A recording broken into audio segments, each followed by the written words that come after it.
Good morning. Welcome to day 58, June 3rd, 2024, Monday. Camp is packed up. It's about 5:45. We're ready to head on out. It's about 40 degrees, so not as cold as yesterday. And we're going to see what Forester Pass is looking like. We got a couple of creek crossings, Wallace Creek and White Creek, that should be flowing pretty good. So we'll be putting on the Crocs for those, but yeah, let's get moving.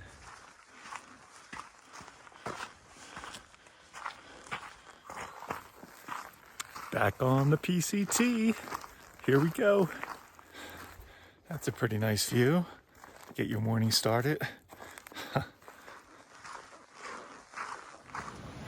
All right, it's about 7:30. We've got our first water crossing of the day, significant one. Gonna put on Crocs and take a little break on the other side. So in case you're wondering what I do with my trail runners when I'm doing a water crossing, I used to stuff them between the brain and the pack, but Sarah taught me this neat trick. Basically throw a loop on the carabiner. Works pretty good.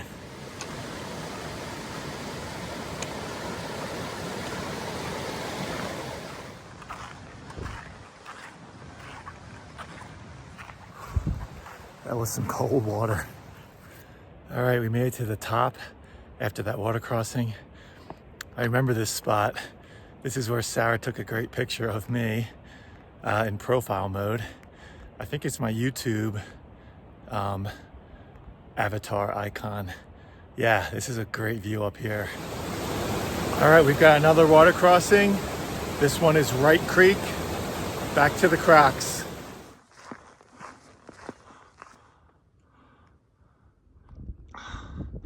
All right, we're climbing. There's Whitney. We were on top of that yesterday.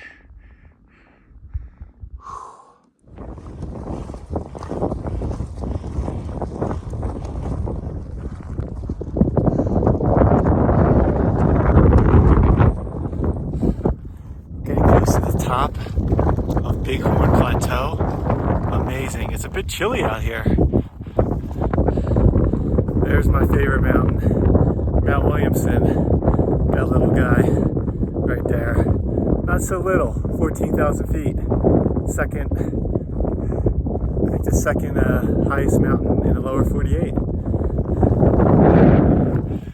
Just amazing up here. It's been a little bit overcast today, so it's got a different feel. It's got more of a fall feel. So we're gonna keep marching on here. About ready for another break, but it's a little too chilly up here until we get back in the forest. So right there in the middle, that's Midway Mountain. I was up on that last September. Very cool to see it from this perspective. I don't know if I've ever seen snow and ice on that pond. That's very, very cool.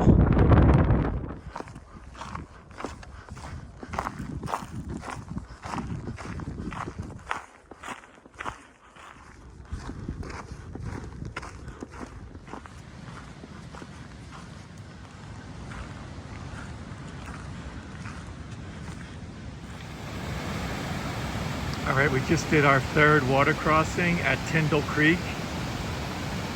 It was a bit more forceful. It got up to the bottom of my cargo shorts, but that should be the last big water crossing for the day. And because it's been pretty overcast, I'm sure the snow isn't melting as much as usual, so probably would have even been higher on a sunnier day. So yeah, just based on the Bighorn Plateau and the wind, I imagine the people summiting Whitney today are getting a whole different Whitney than the one we had yesterday. I imagine it was a lot chillier and colder. So got lucky on Whitney, that's for sure. All right, so it's around 10:30. So my thermometer says it's 55. It actually feels a lot colder. And since we're gonna be gaining elevation, I switched off the baseball cap and I'm gonna keep the hat on for a while and see how that goes. Yeah, the first really totally non-sunny day. Although you never know in Sierras, it could be blue skies at 4 in the afternoon. We'll see. We're going to keep marching on towards Forester Pass. I've only seen one other through hiker. I think he was camped north of me. I passed his campsite, and then he passed me at some point, but haven't seen anyone else yet today. But the day is young. We shall see. Taking a quick pack break, and across the way there is Mount Tyndall, another 14,000 footer I've been on a few times. Very cool.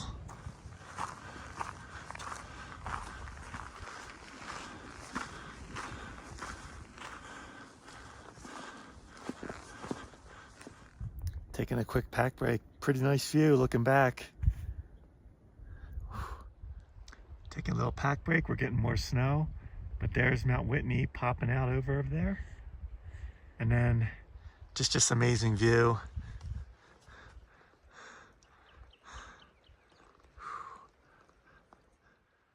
All right, taking a quick break. We're hitting more and more snow. All right, it looks like we got to go up this snowfield. It's a little chillier. I actually put on another layer, and I got my windbreaker handy if I need it. Yeah, it's cold. It ended up being such a raw day today. I don't know if I should wait till tomorrow morning to do the pass. I'm gonna have to make a decision real soon. We're coming up to our last water source before it's all snow. There's some sand I could camp on. There's some, non-snow I could camp on. I really didn't want to have a shorter day today, but it might make more sense. And even though it's kind of overcast, the snow is still kind of a bit post-holy, where I might be better off doing the pass first thing in the morning. All right, I'm gonna mull it over for a little bit, but look at the pass ahead. It looks great. We're going up there somewhere.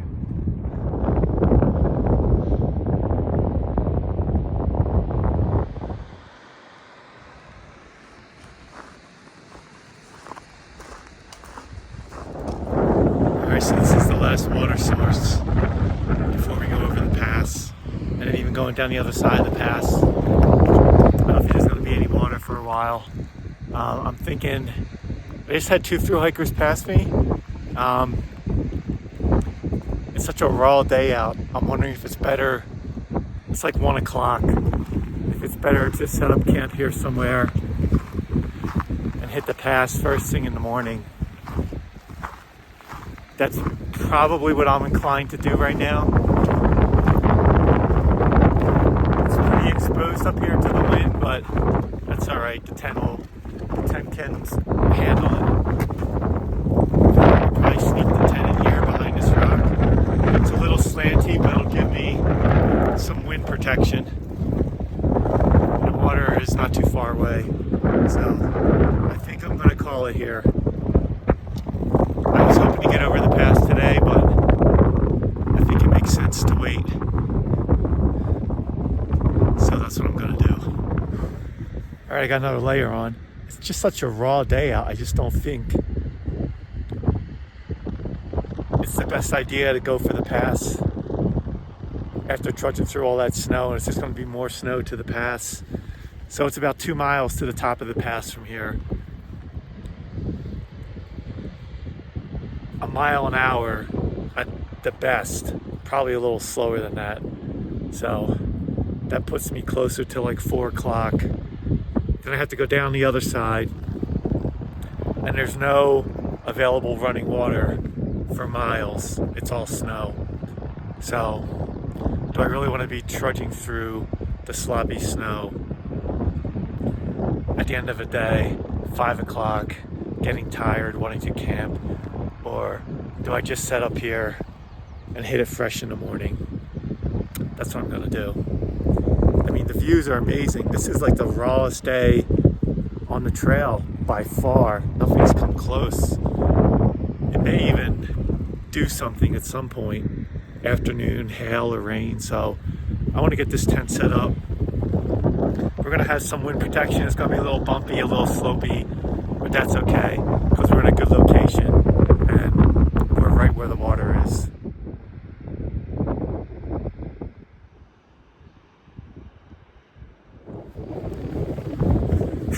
is an amazing campsite.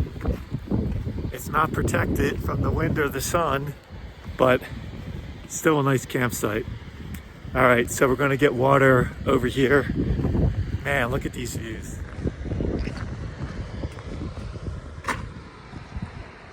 We got the waterfall, and then a little lower, much safer place to collect water down here.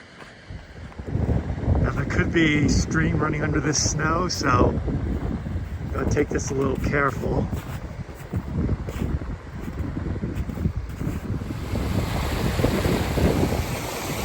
Water! It's cold out here. It's like 47 degrees with the wind chill. Yeah, I think I made the right decision, although I'm kind of disappointed. I did want to get a bit further. It's the right call. Brr! Gotta warm up with a hot chocolate. Yeah, it feels like a mid-September day out there. We're camped at just above 12,000 feet. Amazing. We only ended up doing a little over 10 miles today, but I knew if we weren't gonna go over the pass, that would be an issue. So I used my Garmin to get a weather update for tomorrow, well, for today and tomorrow. They're usually, I mean, they're not totally accurate, but they're usually fairly, generally speaking, good. So tomorrow, like from 7 to 11, it's gonna be clear sunny skies, which is when I'll be going over the pass. That's awesome. And then more of this, it looks like afterwards, partly cloudy skies. And possibility of a little bit of rain on Thursday. But, you know, we'll be further away by then. But yeah, kind of a nasty raw day out there. So far, I've only seen there's two thru-hikers that passed me. It looked like they were going for the pass today. Haven't seen anyone else. I wonder what all those Mount Whitney people and where are they? Where is everybody? So that is the update. It's so weird. Went from needing electrolytes at the end of every day to having a hot chocolate. So check in a bit. All right, probably gonna wrap up the video for the day. 2 miles to Forester Pass tomorrow, and we're only 14 miles from here at camp to Glen Pass. On a normal, if there wasn't so much snow, that would easily be a 2-pass day tomorrow. Glen Pass, Sarah and I have done a couple of times on the Ray Lake Loops backpacks and 60 Lakes Basin backpacks. So very familiar with that, and can't wait to get there. It would be awesome to get 2 in one day, but let's not get ahead of ourselves. Let's there's definitely going to be a lot of snow on the trail that's going to slow us down. So, but just cool to think about. Even if I can get set up right before Glen Pass for not tomorrow, but the next morning, that would also be good.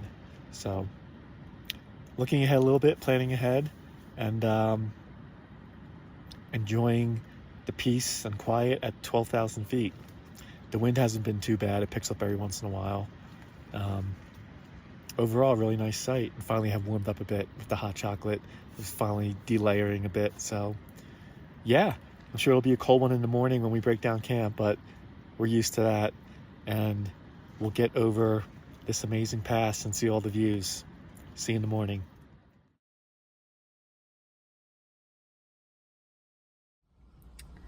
So it's Monday. Brian summited Mount Whitney yesterday, and I thought I'd come on and share one of my least favorite things about Brian being away is that I have to drive all of our cars, and we have 3, so it's not, but there's only one of me at home right now, and I work from home primarily, so it's a challenge when I'm like only going to the grocery store, like running a couple miles down the road to see a friend. So at least it's hiking season, so I'm driving one car up whenever we go on hikes for the weekend, so that's been easy.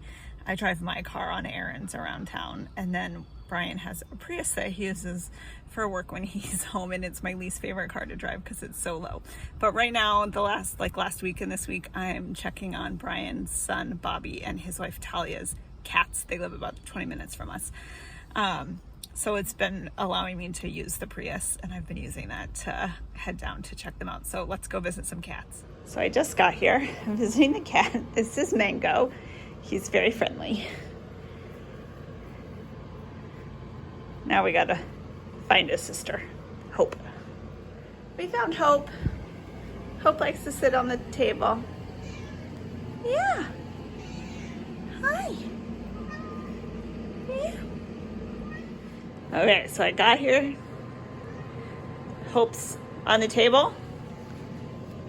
And Mango's squawking and wanting attention.